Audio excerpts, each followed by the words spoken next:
गलत नम्बरमा लाग्यो फोन, चर्कियो विवाद, एकै घरका दुई दाजुभाइको हत्या। चैत 25 गते बुधबारको दिन दिउँसोको करिब 12-1 बजेतिर खाना खाएपछि सुमित र सिर्जन आफ्नो घरबाट निस्किएका थिए। यस दिन उनीहरूको योजना साथीहरूसँग मङ्गल बजार जाने र ललितपुरको पाटन कृष्ण मन्दिरको दर्शन गर्ने थियो। 3-4 जना साथी भएर उनीहरू घुम्न निस्किएका थिए, रमाइलो गरिरहेका थिए। तर उनीहरूको सबै साथी त्यहाँ आइपुगेका थिएनन्। जसपछि 33 वर्षीय सुमित नेङमाङले एकजना साथीलाई फोन घुमाएका थिए, तर फोन रङ नम्बरमा लाग्यो। फोन ललितपुर महानगरपालिका 9 भुलढोकाका सञ्जीव नेपालीले उठाए। अन्जान सुमितले साथी ठानेर केही अपशब्द बोलेर किन ढिलो गरेको भन्दै रिसाएको जस्तो गरेका थिए।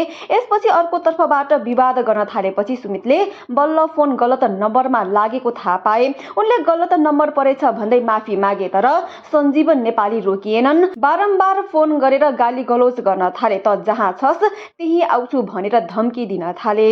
सुमितले यसलाई सामान्य ठानेर आफू मङ्गल बजारको पाटन कृष्ण मन्दिर परिसरमा रहेको बताए। उता सञ्जीव नेपाली गगन सुनारको साथमा हतियार बोकेर त्यहाँ पुगे। सुनार नवलपरासी गैंडाकोटको रहेको खुलेको छ। जिल्ला प्रहरी परिसर ललितपुरका प्रमुख एसएसपी होविन्द्र बोगटीका अनुसार जाने बित्तिकै सञ्जीवले सुमित माथि हमला गरे। दाइलाई बचाउन 26 वर्षीय सिर्जन नेङमाङ गए। अन्धाधुन्द छुरा चलाइरहेका सञ्जीवको प्रहारले दुवै दाजुभाइ गम्भीर भएका थिए।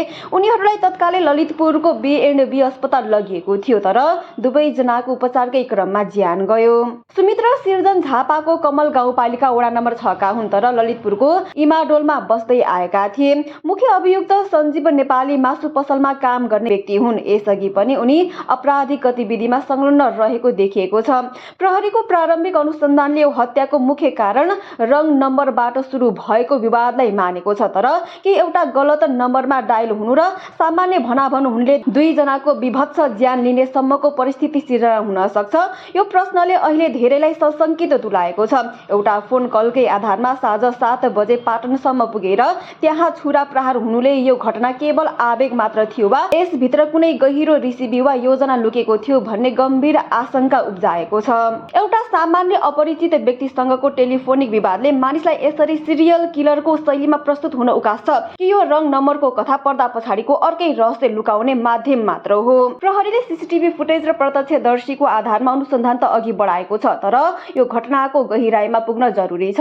केवल रङ नम्बरको झिनो तर्कमा चित्त बुझाउन सकिने ठाउँ देखिँदैन।